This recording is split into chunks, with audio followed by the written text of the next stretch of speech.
안녕하세요. 주식으로 흐름을 읽고 숫자로 근거를 확인하는 주식 채널입니다.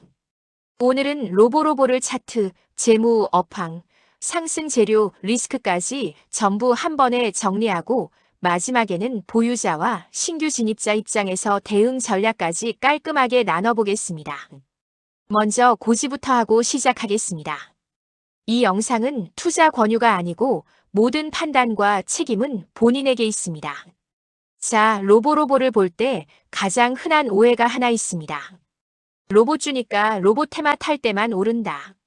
그런데 로보로보는 산업용 로봇 회사라기보다 본질은 교육 시장에서 돈을 버는 에듀테크 쪽에 더 가깝습니다.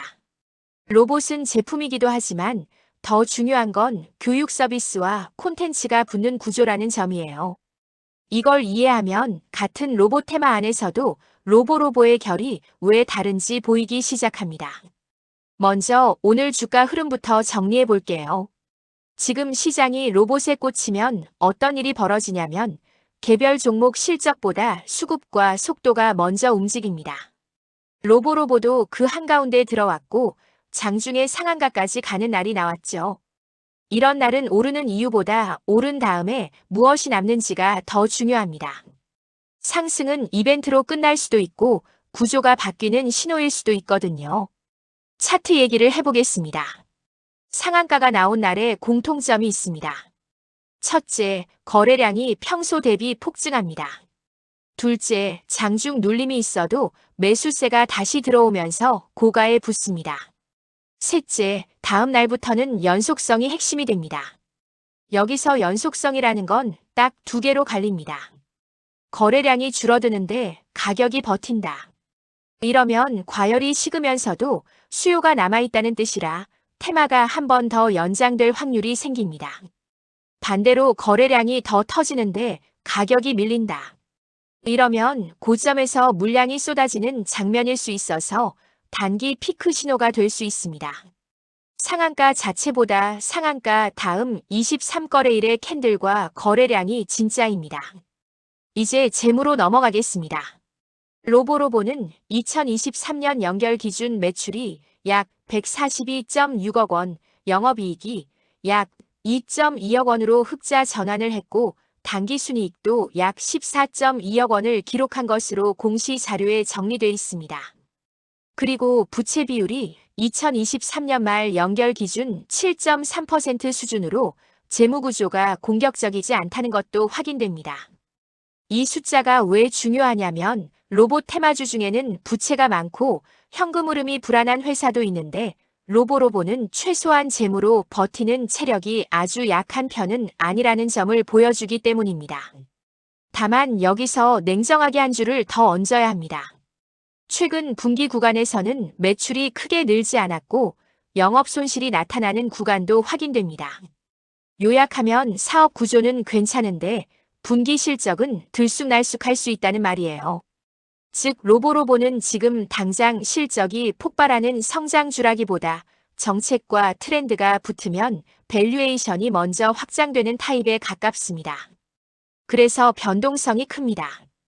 이걸 모르고 들어가면 오를 때는 천국인데 조정 주면 멘탈이 흔들리기 쉽습니다. 그럼 업황, 그러니까 산업 분위기를 보겠습니다. 지금 시장이 로봇을 다시 보는 이유는 단순히 로봇이 멋있어서가 아니라 피지컬 AI라는 키워드가 커졌기 때문입니다. 화면 속에서만 답을 내는 AI가 아니라 현실에서 움직이며 생산성과 효율을 만드는 AI가 중요해졌다는 거죠.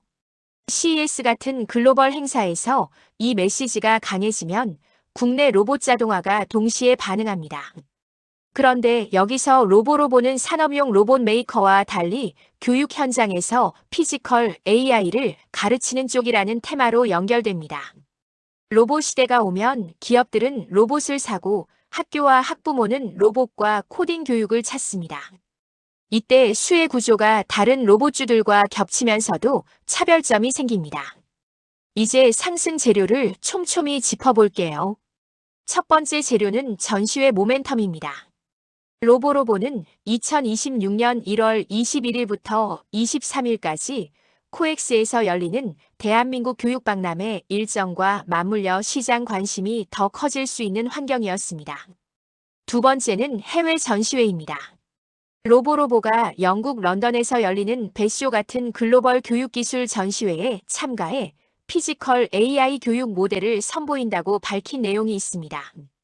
이런 전시 모멘텀은 당장 매출 숫자보다 파트너십, 수출, 유통 채널 확대 같은 다음 뉴스를 기대하게 만들어서 주가에는 자극이 됩니다. 세 번째 재료는 판매망과 교육 서비스 결합입니다. 로보로보는 교육용 로봇을 그냥 판매만 하는 구조가 아니라 교육 방식 자체가 로봇을 활용해 물리적 동작을 확인하면서 코딩을 배우는 형태로 설명돼 있고 국내 협력점 약 60여 개와 수강생 약 2만 명 수준의 판매망을 갖추고 있다고 사업보고서에 언급됩니다. 이 포인트가 핵심입니다. 교육은 한 번 팔고 끝나는 게 아니라 커리큘럼이 돌고 키트가 업그레이드되고 학원 방과 후기관 채널이 쌓이면 반복 매출 구조가 생깁니다. 이게 로보로보를 단순 교구 업체와 다르게 보는 이유입니다. 네 번째 재료는 중국 및 해외 채널 스토리입니다.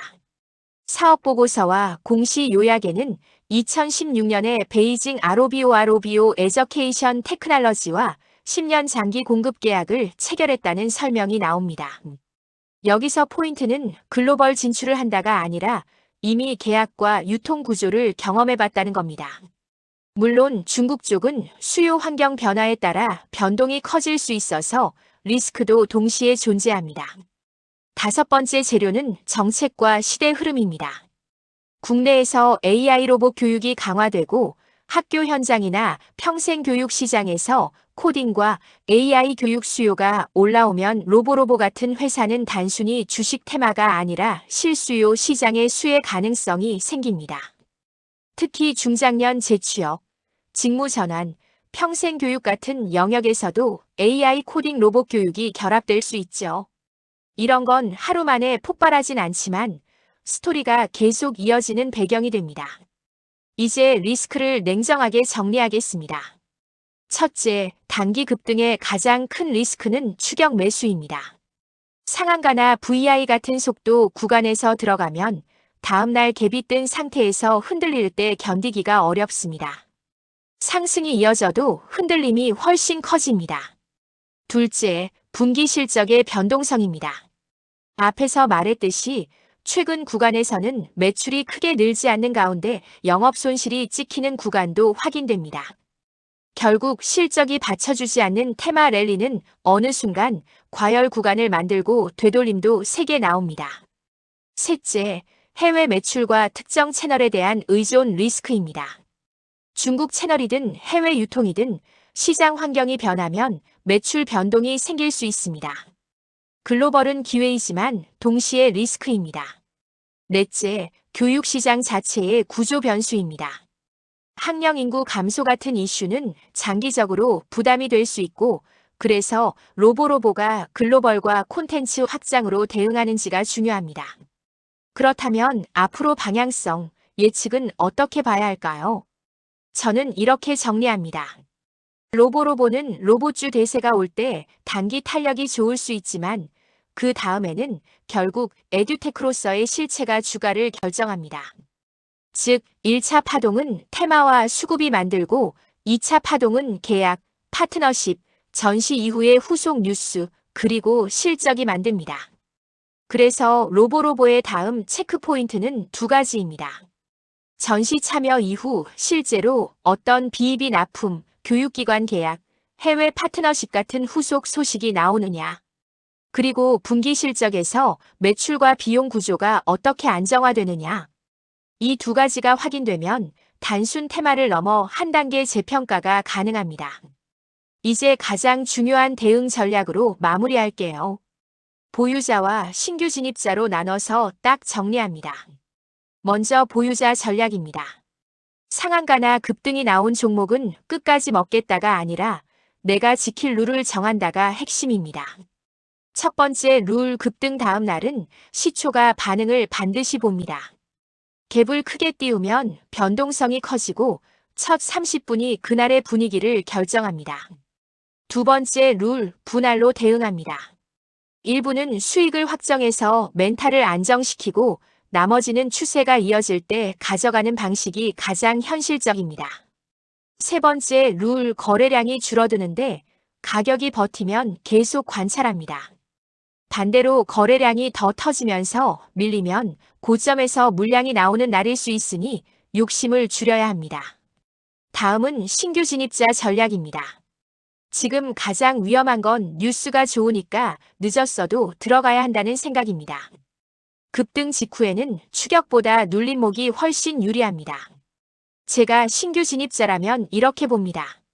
첫째, 급등한 다음 12거래일 조정에서 거래량이 줄어드는지 확인합니다. 줄어드는 조정은 건강한 조정일 가능성이 있습니다. 둘째, 급등 전 가격대가 지지로 바뀌는지 봅니다.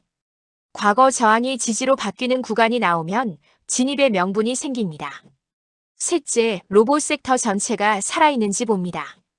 혼자 가는 급등은 오래 못 가는 경우가 많고 섹터가 같이 움직이면 파동이 한 번 더 나올 확률이 커집니다.